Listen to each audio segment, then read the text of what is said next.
pod, and we're not going to talk a whole lot of college baseball here, but the College World Series is set, and it potentially gives us a little topic for college football. Actually, it's not quite set. As we tape, 7 of the 8 spots are in. Tennessee, number 1 seed, will play number 8 Florida State to open up in the first round. Number 4 North Carolina will play number 12 Virginia. Number 2 Kentucky, making their first appearance, will play either number 7 Georgia or number 10 NC State.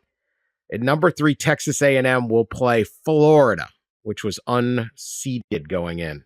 I don't really like baseball that much, so I have not watched, although I find college baseball more exciting than Major League Baseball. I have spoken to Sean Sullivan, our former producer, a.k.a. Sullyval. He has convinced me Tennessee will win this year, so I will pick Tennessee as my champ. Go Big Orange. I know they've been really good. They got the exciting team and the coach and all that. Now, Sully has been known to make bold predictions in the past, like the U.S. men's national team will win the next World Cup, win it. Gets a little over his skis, but I think this Tennessee team could do it. So anyway, that concludes. Unless you guys have a real thought.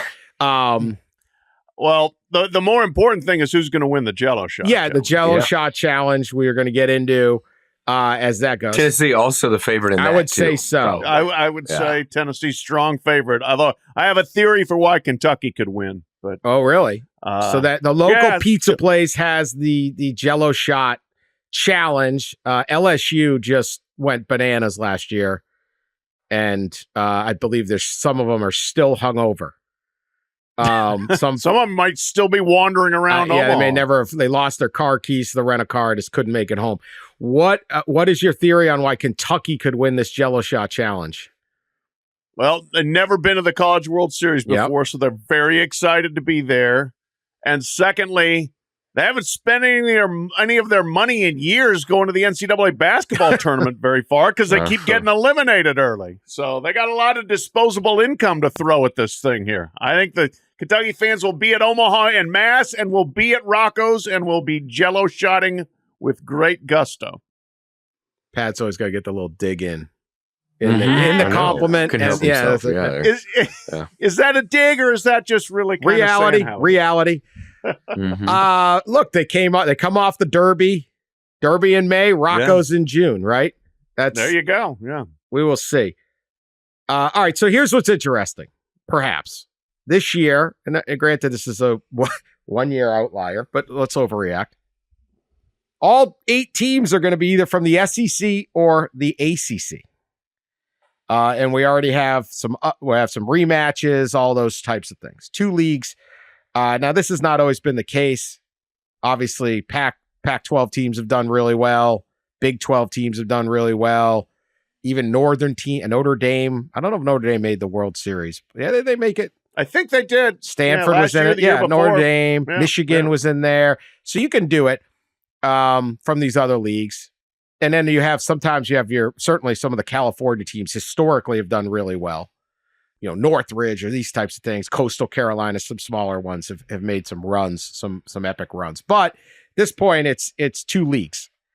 And this doesn't surprise me. These leagues care probably the most about college baseball. And if I was going to play college baseball, I certainly would not go somewhere where it would certainly have a lot of appeal to go somewhere where it's not snowing or just muddy during the beginning of my season. I think, be hard to recruit. Yeah, there's a weather correlation here with success in baseball and in softball. Yeah. With the weather, for sure. Understandable. Syracuse, tough. It's a tough recruiting sell. Yeah. On the flip, you don't see a whole lot of other, the North dominates hockey, right? So you got a thing. So there's a lot going on here, but here's where we're gonna turn this into a football topic. 2 leagues dominating the College World Series Final 8. Football, we now have the SEC and the Big Ten as the 2 dominant programs, the dominant conferences financially, and with a lot of really good teams. Not all of them, but a lot of them. is this a preview of what is to come in football, where it's basically two leagues just completely dominating a more expansive playoff? And is that a concern? Pat Forde. I think it is a potential preview, and it's absolutely a concern. I mean, we do know they're going to have the most money. They have won all the championships other than Clemson in the last however many years, and it's many years, going back to, I guess, Florida State in 2013. And the way that there were certainly some at least some theories broached about how the playoffs should be constructed in terms of automatic bids and who should get them. And lo and behold, the Big Ten and SEC wanted most of the automatic bids, even though they should probably get them anyway. And I think the more these two leagues work together and work possibly against everyone else, the better the chances that they continue to distance themselves from everybody, and we get a playoff bracket that doesn't look too dissimilar to what this College World Series bracket looks like, except you swap out Virginia and North Carolina and Florida State, and you put in Ohio State and Michigan and Penn State, or Ohio State and Michigan and Oregon, or something like that. Because that's the other thing, obviously, is these two leagues are adding absolute powerhouses, Texas and Oklahoma for the SEC, and then the Pacific Northwest plus the Los Angeles schools for the Big Ten. So it further increases their chances of having all the best teams and getting all the bids, and getting a lot of like rematch kind of games in the opening rounds and in quarterfinals. Yeah, the rematches will come, and they will come quite a bit. I know we talked about this, 'cause I wrote about it a few months ago, how, they should try to avoid first round rematches. As of now, they plan on not doing that, or not putting in an official rule or policy to avoid first round rematches. And there will be at least one. I just crunched the numbers. I think it was around 7 of the last 10 years in the CFP. There was one. There was a first round rematch. So almost 0.8 times you'll get a first round rematch. And imagine how many rematches we'll have in the quarters and semis and so on. We're going to have a lot of rematches every year, maybe at least a couple a year. So that's the most kind of concerning thing for me. It does devalue the regular season a little bit, but I think the overall point about two leagues dominating a postseason is spot on. I mean, I think we're going to have SEC and Big Ten get around, if you crunch the numbers or so, it's around 70%. Those two teams will combine for 70 to 75% probably of participants in the playoff. You go back the last 10 years of the CFP, the numbers bear it out. I mean, they really do. It's around, like I said, I think it's around 65, 70%, something like that when you look at the numbers. So yeah, we're getting a little preview here of what it's like. A lot of rematches in two leagues, basically playing for the championship. What about this though? Obviously we could have this, two teams could easily be in the top, the quarterfinals next year could be all Big Ten. Actually, it won't be. They've done two things to make sure that can't be the case. Right. Obviously, the top 4 seeds are conference champions. So yes. The ACC and the Big 12 are almost certainly, unless a Mountain West or somebody else jumps in as that fifth, it gets in the top 4, which is possible. Big 12 could absolutely beat itself up, and a 12-0 or 11-1 Boise or Fresno State or something like that, or Memphis, AAC, whatever, could jump in and get that 4th spot, which would be kind of wild. But those 4 spots are going to be, so at least 2 teams will make the quarters. We've seeded in 2 teams that probably, and in some years this will be a big dispute, as you can imagine. Imagine if Boise State is the 4 seed and getting a bye. And most people look at them as, the 10th, 11th, 12th best team at best. but that could happen because if you get a Big 12, we know the Big 12 is going to be crazy, right? Easily could have 2-3 loss Big 12 champion that might be better. So you have that cuts it a little bit. I think one of the issues that makes this somewhat jarring, and believe me, I am somewhat slightly jarring. I'm not jarred. There's no jar here. No jar. Is all of these teams are in the southeast part of the country. Again, we just discussed why that might be, but they do have sunshine in California and Texas and right? I guess we got Texas A&M. But when your geographic range runs from College Station to Charlottesville, I guess that'd be the distance. So if it's a Big 10 SEC alone, again, runs to at least Austin to the west. The Big 10 is really the Big 10 Pac-12. It's 2 conferences. So if the Big 10 representatives in the thing are USC or Oregon or Washington or whatever, maybe it's less of they're Big 10 in name, but geographically at least, you're not sitting on the West Coast going, I got nobody. Or you're not sitting in the North going, College World Series, I got no one to root for here. This is a Southeast dominant league, and we discussed why that might be. But does that help? That I think Oregon is the team you're looking at coming in and going, oh, it's a Big 10 team. It is, but it's in Eugene, Oregon. The Western flank. The Western flank. Dan. The Western flank. Yeah. Yeah. I mean, I guess that helps. Again, it's completely ridiculous to have them in the same conference, but it does. It doesn't mean you can't have some geographical diversity come playoff time if those teams from the West, perform well enough to get in there at least, and then you've got somebody playing on Pacific time, and you may have a home game in California or Oregon or whatever or Seattle. But yeah, this won't be quite as parochial as the College World Series is going to be from that standpoint. But it's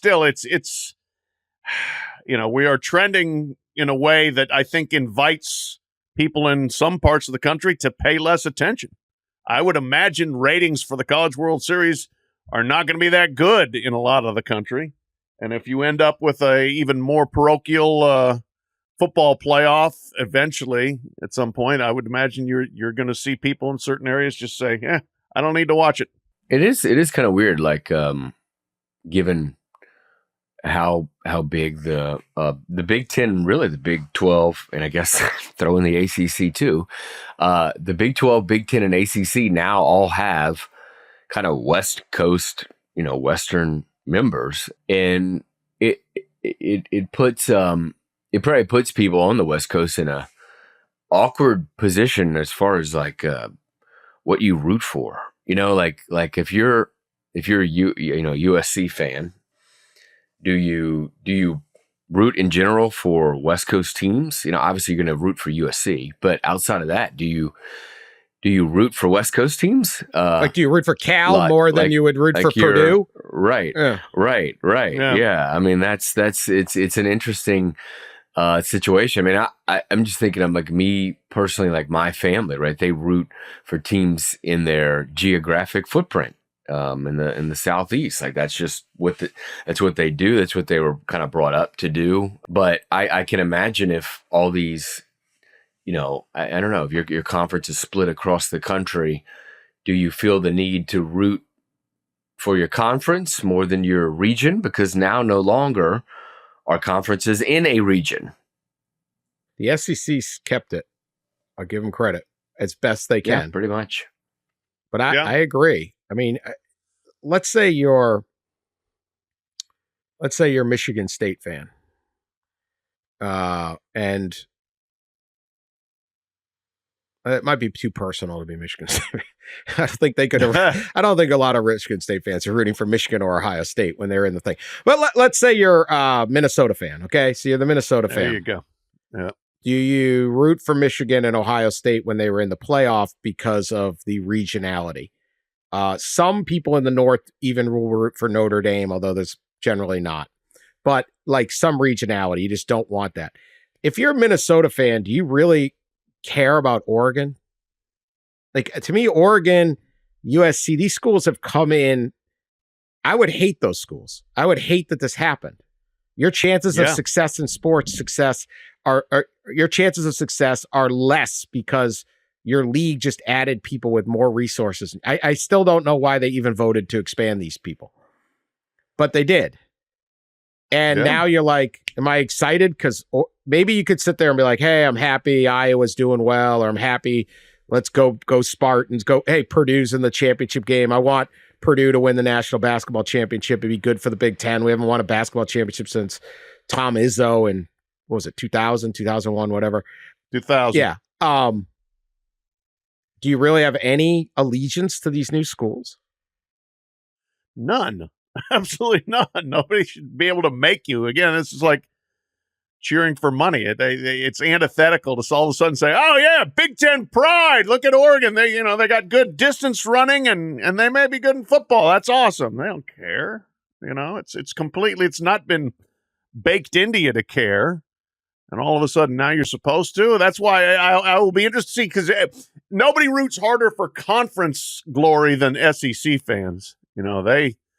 They somehow, kind of, even though they all fight like crazy, but they all brag when their teams win championships, even if it's not their school. But now with Texas and Oklahoma, what are they going to do there? Are they going to co-opt them for real, or is it just kind of be like, oh, here's these new people that we really don't have any history with who now are winning championships? Like, is South Carolina going to be excited if Oklahoma wins a softball championship? I would guess not, but we'll see. Yeah, your connection to your conference members is not what it used to be, and it's a weird dynamic moving forward of where the fandom and the connection now lies with your region or with your new league. It's a weird time in college athletics. Yeah. Well, this will be provincial. I mean, this is going to be, if you're a college sports fan in the Southeast, you got somebody to root for. This is College World Series set up beautifully for you. And these are clearly the best teams. Like, we just went through those seedings, 1 through 4 all made it. Like, it's going to be heavyweight on heavyweight, which is pretty cool for the baseball. One thing Ross mentioned, and I want to discuss, is rematches in college football. I don't mind the rematch as much as maybe others. I think that there was something great about college football that you didn't used to have rematches. And I would go back to last year's Michigan-Ohio State game as conceivably like one day one of these people, how they write books, sports books, and it's always the last. Like, they figured out that the word "the last" is how you sell a sports book somewhere in the market. I don't know why, but it's always the last this, the last that. Oh yeah. Was that the last? Because it was like, I'm going to put a little asterisk on it because it's not true, but the last being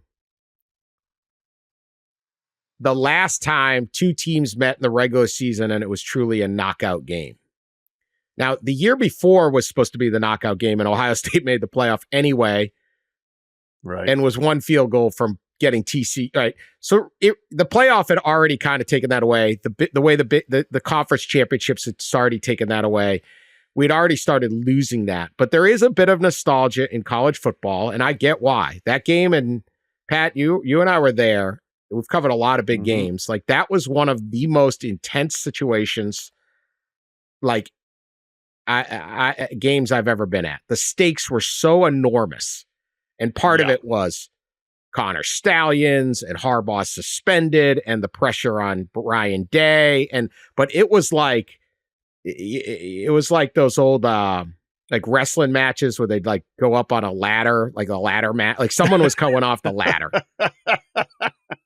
And there was going to be no recovery. There was no, like, well, like it was just everyone's heart was like, it was the tension for those of us who are not a fan of either team. Like you could feel the tension, right? Oh, yeah. Like, no, like walking to the stadium, you could feel it. Even talking to the like you go in the press box, hey, good to see you. Yeah. Like you see some people, from each school, and they're just like, they've got like this look in their eye. I haven't slept all week. I'm butterflies, like, gotta win this game. And it's like, whoa, like this is tense. That is going to go away even more than it already kind of has gone away. Because again, we were a year before we had that tension in Ohio Stadium. Michigan wins the game. Ohio State makes the playoff anyway and was so close to winning a national title. They would have been like, what happened? I don't remember that game. Yeah. But is the rematch, is it in our heads? Because the NFL has rematches. First off, a lot of teams play twice a year. Play everyone in your division twice a year. Playoff rematches happen. On occasion, you even get the last week and then the next week. That's the one I want to avoid. What I want to avoid really is Ohio State, Michigan playing, and then you're already locked in to play again the next week. That is the disaster, not the playoff. But is a rematch that bad? Was Georgia, Alabama bad because it was a rematch? Was Alabama LSU game in the BCS championship was bad because it was a bad game? It's boring for anyone who wasn't an Alabama fan, I guess. But is the rematch really that bad of a thing? I mean, I'm with you. I don't think it's such a bad thing that you gerrymander the bracket to avoid it necessarily. I mean, if there's truly like a kind of a toss-up where a 7 seed versus an 8 seed, and if you move the 8 to 7, then they're not playing a 9 that they had just played 2 weeks ago or whatever. Okay, but I don't think it will diminish the playoff. And I agree. Yeah, I like the rematch of Georgia Alabama was fascinating. I thought for the national championship after they had played in the SEC title game, that was really interesting, and I think people will be able to latch onto that as well. You don't want the Iron Bowl to be played November 26th, then played again in an SEC championship game wherein there are no longer divisions. You don't want an SEC, a Georgia LSU SEC championship game then to get retread as a semifinal. But I don't. You're going to have to break some eggs to make this omelet, and I think the omelet's going to be good. And so I would not let rematches necessarily, impact the way you put together a playoff just to avoid them. That's my take. Well, Pat mentioned the Iron Bowl. I think last week, the athletic director at Auburn and the athletic director at Alabama were on like a panel at a maybe a sports writing kind of annual meeting in Alabama. And John Cohen, the Auburn AD, mentioned how there's a possibility to have the Iron Bowl played 3 times in a season, right? Play the Iron Bowl, play in the rematch in the SEC championship game, as Pat just alluded to, and then play in the CFP. I mean, the odds of that happening are probably very small, but it's a possibility. I don't know how great that would be for the game in general. We're, as Dan said, like we're not used to a lot of rematches in college sports, and I think, and specifically in college football, and that I think that's what makes, partly at least, what makes the regular season great and valuable and stuff, is that you maybe only get that one meeting. And there's something special about that. Like, I think I went on a rant last week about, the NFL expanding the regular season. And I think the gist of the rant was, can we just stop, right? Can we just stop expanding everything? Because the more you add on, the more waters down the product in general. So I think I feel that way about it. I think they're just like the NCAA basketball tournament has their policy of no conference games, right, Pat? The first 2 games, the first round, Sweet 16. Yeah. To the Sweet 16. Yeah, like they try to avoid the conference games. The CFP, they don't show any possibility in doing that. And I was, I crunched the numbers for that story a couple months ago, and I was pulling up the stats and stuff. 7 times in the last 10 years, you would have had a first round rematch in the CFP. Basically, once a year, you would have had 7 and 10 years. First round rematch. Is that what you had? 7 out of 10 years. Yeah. So you had 1 year. You had 2 first round rematches, and then 4 years you had 0, and then 6 years you'd have 1, I believe, or 5 years you'd have 1, and that's kind of how that fell. So here's how I look at it, and I don't know. We'll see how this plays out, but I don't think the rematch is the problem as long as you don't know the rematch is coming the first time around. I think it's great at the end of a season, in theory, when like Michigan, Ohio State were playing last year, and you said one of your seasons is over.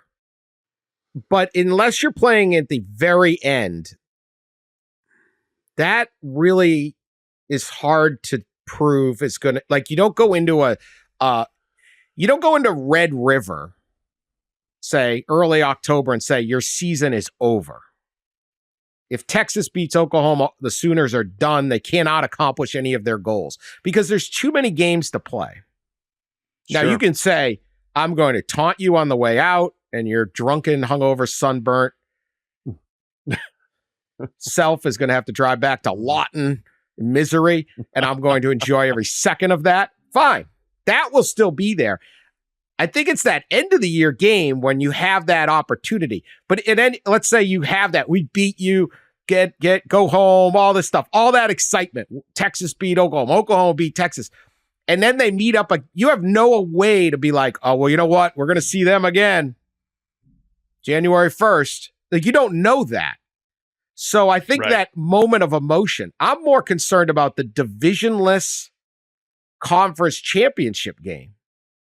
If Michigan and Ohio State last year, this is 1 year, they knew no matter who lost and who won, we're going to play a week later in Indianapolis, it would have ruined the entire thing. Yeah. Even if you say we were just going to go into the playoffs and maybe play again, it would take a little bit of the heat out of that. There's no question. But again, we've always had that. Ohio State made it the year before. But you don't know you're going to be automatically matched up. There's still, even with just 12 teams or 14 in a couple of years, it's still kind of a roll of the dice. And you're like, oh, all right, Selection Sunday, we're going to play again. You don't, as long as you don't know in the first game, I don't think it takes too much away. Yeah. I mean, shoot, I said that I think that they should probably consider moving Ohio State, Michigan off the end of the regular season, because seems like a pretty darn good chance those two could play back-to-back weeks. Not maybe even regularly. We'll see how things shake out. And bizarre, wouldn't it? How would you even play that game? Would you I don't know. I mean, do you sandbag the game? Do you I mean, everyone's go with the total vanilla. Talk about stolen signals. Plan? I mean, now a week later, you got to have oh my God. Yeah. And that would be so antithetical to tragedy. Yeah. I mean, Ohio State's coming to the big house, and guess what? We're gonna play the backups. Like, what? Could you imagine the home crowd watching your team sandbag that game so you then could go to Indy and play them for real the next week? I don't know. Would the coach do that? I don't think you can. I don't think you can. Might be fired on Monday, and they have a Brian Day did that. Sharon Moore just going, I'm just not going to try in my first Ohio State Michigan game. We'll go, because then you get blown out the next week. I don't even know how you do this. Right. The issue here, I think the threat, and I think that would be absolutely horrible. Like, I don't overreact to a whole lot, but this would be absolutely horrible.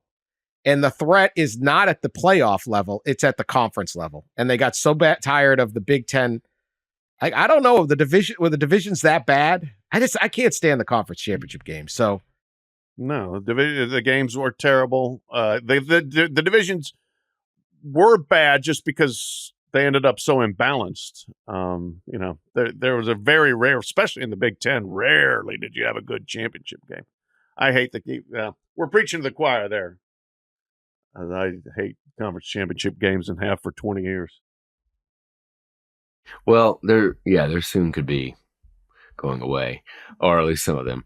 I was while you guys were going back and forth, I was trying to come up with those 7 rematches of what they were the last 10 years in the CFP. I think I have some of them.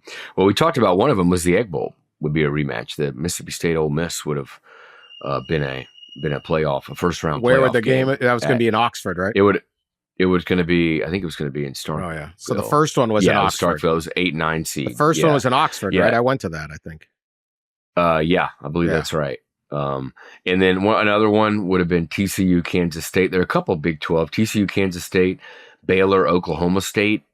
TCU, Kansas State would have been 2014, I think. Baylor, Oklahoma State would have been just a couple of years ago, I believe. Ohio State, Penn State would have been a first-round rematch. And then there's a couple of Florida first-round rematches. Florida and Auburn would have played in a first-round game after playing in the regular season. And Georgia and Florida, of course. Ooh. So the couple of there's 3 really big kind of rival games, I guess you could say, that would have been in a first-round rematch, which was the Egg Bowl, Georgia, Florida, and Ohio State, Penn State. Those would have been. I think as long as you didn't know. Let me take Oregon this year. Oregon, I think, is a top 5 team. I think we all probably agree on that, and have a very good chance of making the playoff. They get Ohio State at home on October 12th, and they are at Michigan on November 2nd. If we're going to look at the preseason, no offense to Penn State, who I think should be in this mix too, but if we're looking at who's the most likely top 2 teams that will meet in Indianapolis or again in a playoff, it would be Ohio State, Oregon, Michigan, depending on quarterback play, right? They're probably the 3 favorites. No offense, Penn State, Wisconsin, some of the others that could get in there. But I don't think that the excitement level on October 12th, if they play when Ohio State comes to Autzen, will be limited in any way because there's a chance they will meet again. No. And then when they do meet again, now the Big Ten championship game might be, you're still playing for seeding, but it's not, whatever. But if then you meet again on whatever date, in the let's say it's a Big Ten versus Big Ten Rose Bowl. The bit of that would be so significant. So well, you know what? And as a matter of fact, we saw it last year in the Pac-12 when Oregon and Washington played a great game in October and then played again in the conference championship game, and you could kind of see it coming, but I didn't. I mean, I was jacked up for that game. Big time, exciting, yeah. 2 big time exciting games. So you're right that I think if we aren't looking at those back-to-back, where one game almost literally doesn't mean anything sort of scenarios, those are bad, but other scenarios are not catastrophic. Yeah. All right, we'll be back right after this. All right, one bit here, in terms of the playoff, the TV times are out. We've discussed this a bunch. We talked a whole TV bit going up against the NFL. Go back a couple episodes or an episode or 2. And I thought it was a pretty good discussion, if I do say so for ourselves. But they put out the times and the broadcast partners. TNT is going to broadcast 2 first round games. That's fine. I'm sure they'll do a great job. The Saturday, December 21st, first round games will be TNT at noon and then at 4. The quarterfinals, here's my issue, and we kind of knew this was coming, but January 1st will be the Chick-fil-A Bowl, Peach Bowl, will feature one of the quarterfinals at 1 p.m. There will be a New Year's Eve game at 7:30, which I like. Game should be over by 11:30, something like that. I kind of, that's fine. One game, no problem. Then we have a triple header on New Year's Day. I mean, that's going to be unbelievable. So great. Just add another game. But game 2 is the Rose Bowl. And the Rose Bowl's kickoff time on ESPN, 5 p.m. Eastern. 5 o'clock. The Rose Bowl. Shocking. Nobody could make the Rose Bowl move to 4 p.m. Eastern. They got to have the sunset at the end of the third quarter. That's what they want. This is when we play. And in some level, I appreciate these stubborn folks out there in Pasadena with their flower tradition, except when they have to move it for the NFL. But other than that, 5 p.m. The game should be at 4. The game is at 5. The game is at 5, and the problem isn't at 5. It's that the All-State Sugar Bowl is now scheduled for 8:45 Eastern. It'll be 9:15. It'll be late. Yeah. And it will end at 1 a.m. like it did last year. That's right. So once again, if there's overtime, of course there could be overtime. Oh my God, Alabama and Michigan. It was a close game. It went to overtime. Who could ever imagine? Everyone? I don't know who's going to be in the Rose Bowl. If I could pick it, I would no longer do this podcast and I would just sit back on my futures bet. But I do not know that. But I know that the game is likely to be close and could go to overtime. And so once again, we could have a January 1st where you are so excited to watch college football that the 8:45, we get a game, one of the epic games in college football, like last year's Texas-Washington game, where a large portion of the hardest core fans really have to make a massive sacrifice to watch one of the most important games of the year. And this schedule on January 1st should be Chick-fil-A Bowl at noon. All of a sudden, big noon kickoff, doesn't matter. They'll cut into your tailgate time. But the Rose Bowl at 5, it should be noon, 4, 8. Yep. That's all I got. I don't even know. And come on, Rose Bowl. Right. The sun will set at the very end of the game. Like, you could have the game-winning kick. Right as the San Gabriel's light up in purple. It could be incredible. Live a little, Rose Bowl people. No, they want their poetry and video at the third quarter, so then they can actually, cover the game theoretically in the fourth quarter. So why can't anyone make them move? Why is this impossible? I know. I don't know. History and tradition, Dan. We have a contract. History and tradition. Well, Oregon is in the Big Ten. Stanford is in the eight. Don't tell me about tradition. Yeah. These people don't care at all about any of it. We could have Ohio State, Michigan play 3 consecutive weeks. Auburn, Alabama. Let's have 3 Iron Bowls. Oh, tradition. Yeah. Mm-hmm. It's 1 hour. It's 1 hour. You're not going to like what could happen in the new playoff and the new contract starting in 2026, which is the Rose Bowl as a permanent quarterfinal played on its same date in time. I'm fine if they just move it an hour. Move it an hour. Remember the tradition of the Rose Bowl when they played it at AT&T Stadium in Arlington and the sun? Remember that? And the sun set over the Walmart. Yeah, it was nice. It's incredible. The visions, the strip malls of the Metroplex suburban sprawl lit up in purple. It was, I'd shed a tear. America, man. I don't know what this is. It's only tradition when it also is dictated to help TV ratings. I'd say I'm an old man, you get off my lawn, but I'm yelling at older men. And I've been yelling it since I was a younger man. Yeah. I'm literally asking, to stop being so stuck in your ways. I got nothing. I had nothing. Man yells at old man. Yeah, older man yells at clouds. All right.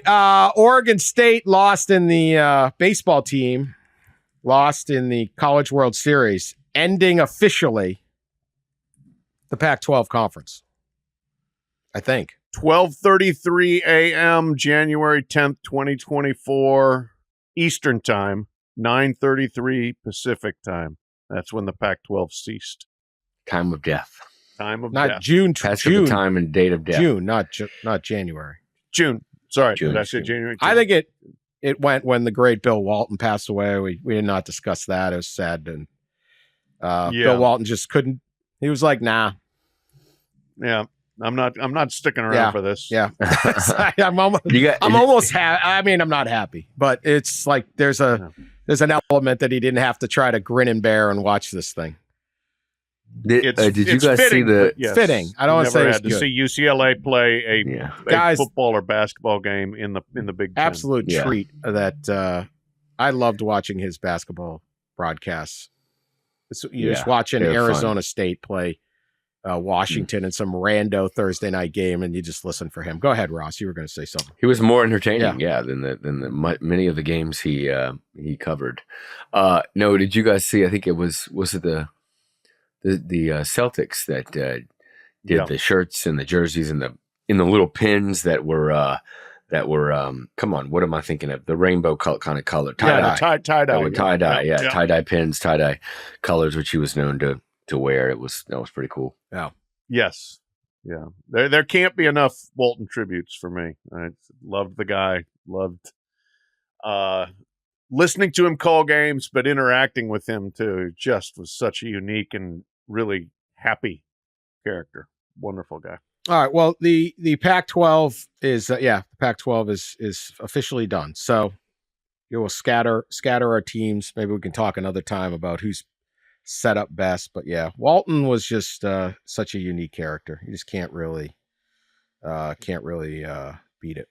All right, we have an update on the North Carolina bill. This actually got more interest than I thought, where the bill in North Carolina, the lawmakers were going to make North Carolina and North Carolina State play each other every year in football and basketball at least. And then in football, they were going to have to schedule over a 8-year period a home and home with the other Division I state public teams, Appalachian State, Charlotte, and East Carolina.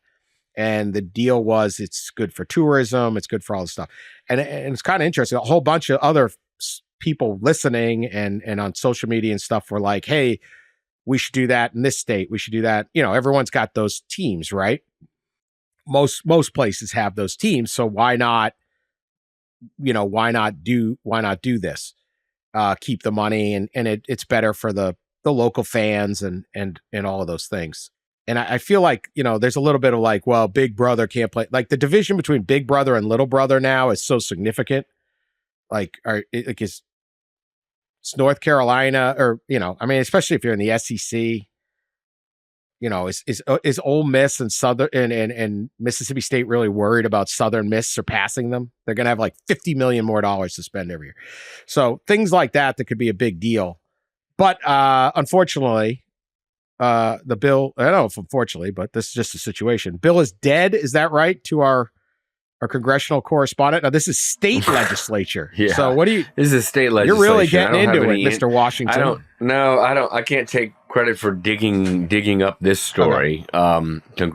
This is our guy Brian Murphy, who reported last week that bill is basically dead. That it won't advance to the floor for any kind of debate or a vote. So the bill had the hearing, and it had a committee hearing, but it won't advance past that. North Carolina House Speaker Tim Moore told to WRAL and the writer Brian Murphy that he promised them that they would have the hearing in the committee hearing, and they did, but it won't advance. He didn't really give an explanation why it wouldn't advance. Something tells me they probably have, more important matters to deal with, maybe, than scheduling of football games. But I would think that David Willis, who's the representative who sponsored the bill, probably isn't too happy because he gave some comments to Brian Murphy that he was hoping to continue to push the bill and pass it this session. But this is something similar that happened 25 years ago or so, 20 years ago when in the state of Arkansas, I think they had a hearing, proposed bill to have Arkansas play Arkansas State, and that bill died as well. Yeah, I mean, it's an interesting theory, but I agree. Yes, I would like to think our politicians have more pressing issues than trying to make teams play each other in football. I will say, though, if to the point that we made last pod or 2 pods ago, whatever, that if state legislatures are really concerned about state tourism and that sort of money, then maybe they should get involved in helping make sure that the local football programs are funded to a level that will keep tourism robust, keep people going to the stadiums and going to these games. So we'll see where it goes. I'm not sure they have better things to do. Okay. Dan Wetzel, hot take. I mean, I don't know what they do, but I don't. I have no idea what they do all year. Like, does that much really change?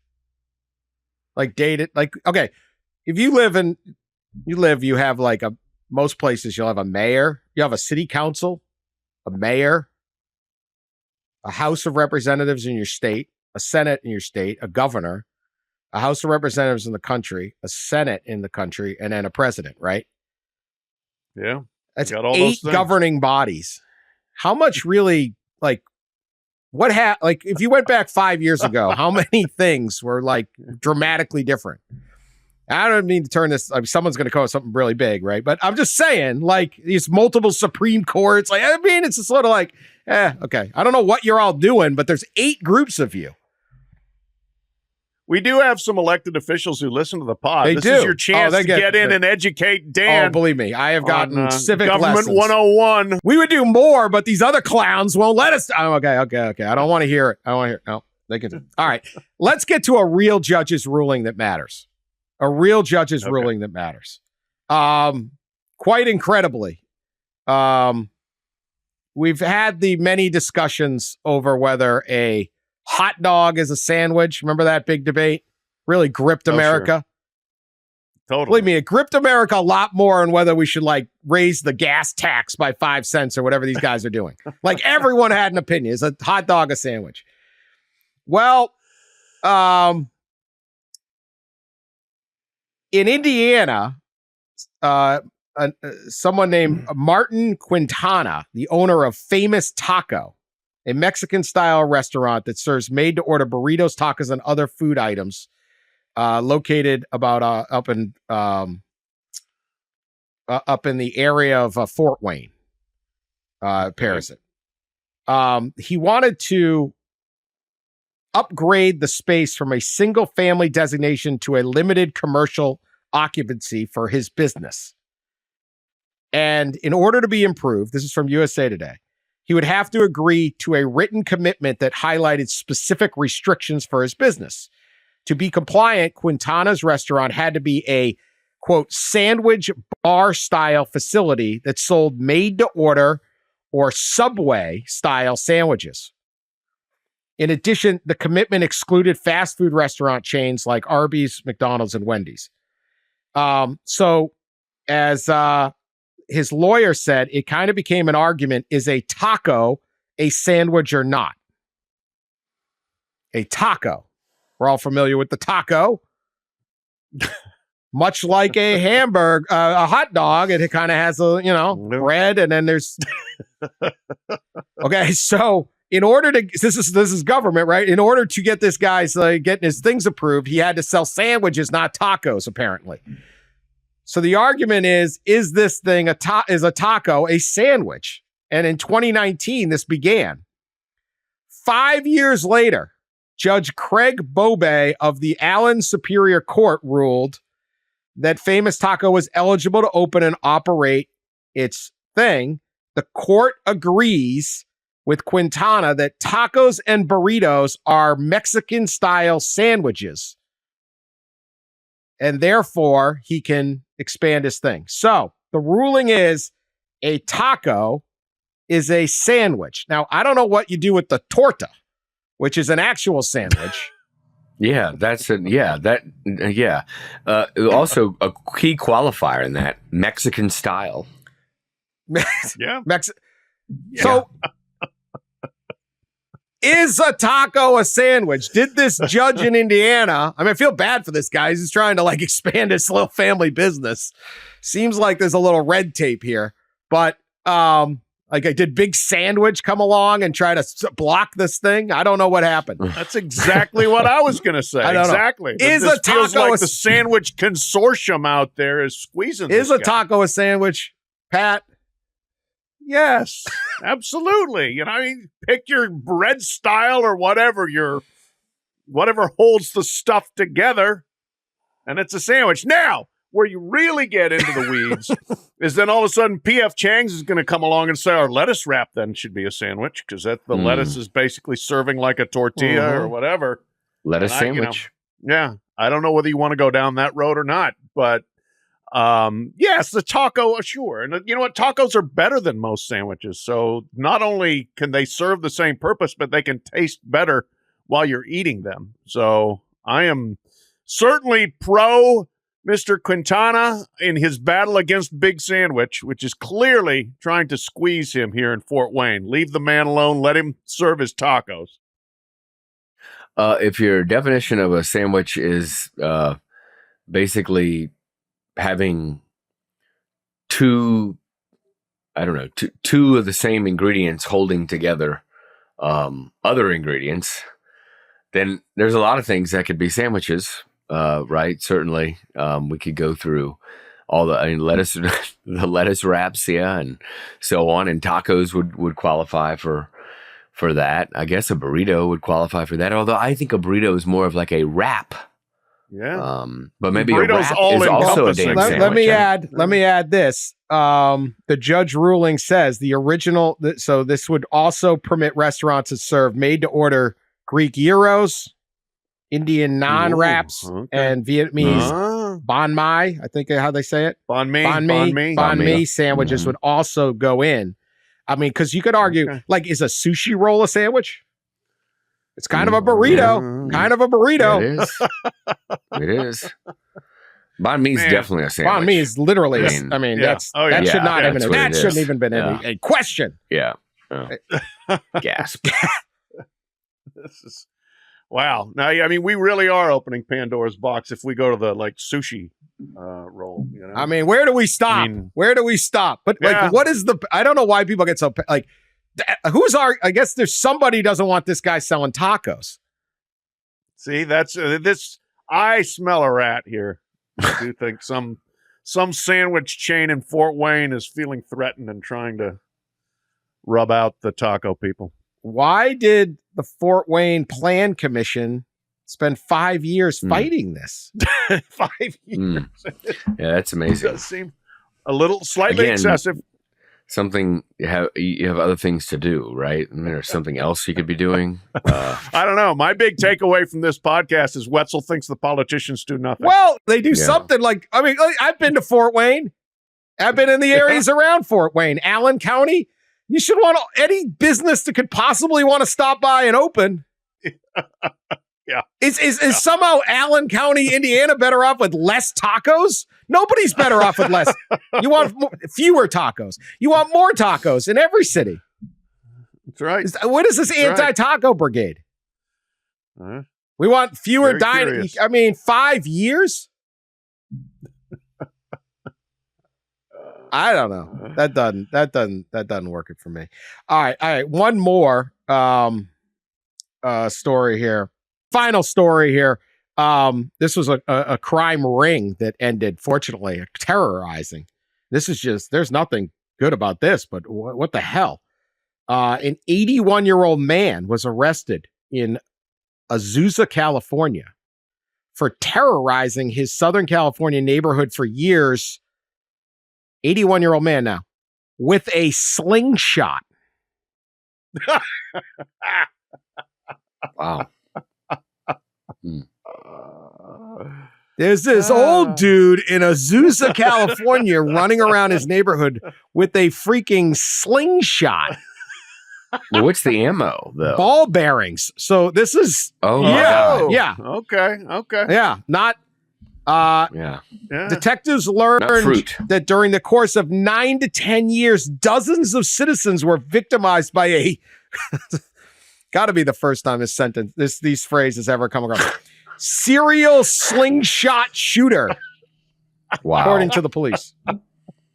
Who's old? The man say that a few man times is fast. suspected of breaking windows and car windshields and of narrowly missing people with ball bearings shot from a slingshot.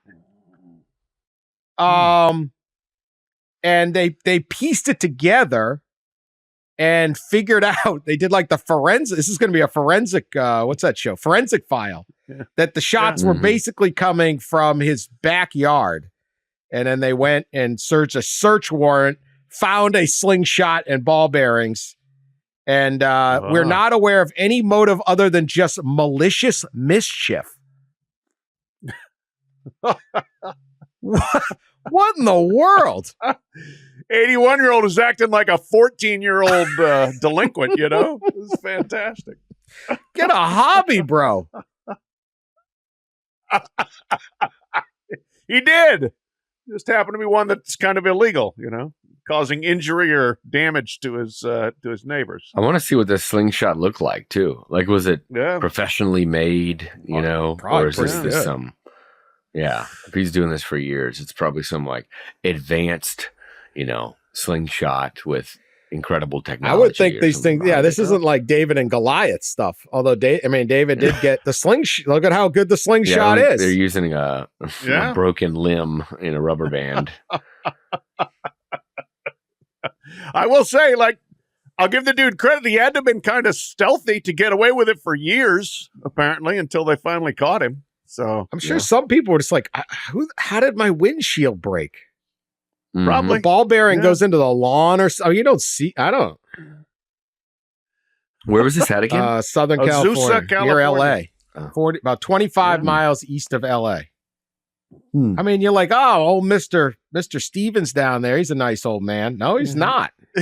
No. You know, every time Mr. Stevens comes by, it seems like ball bearings come, you know, stuff gets broken, tearing through the air. I don't know. I kind of like this guy. Yeah, I think it's good. You know, I mean, some real passive aggressive sort of old man behavior.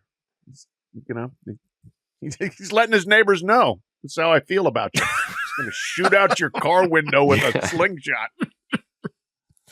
Anyway, be wary. Head on a swivel. Be careful out there. Even that kindly old man down the street could secretly be harboring a biblical weapon to take you out. We'll be back. Thank you for listening. We'll talk to you later.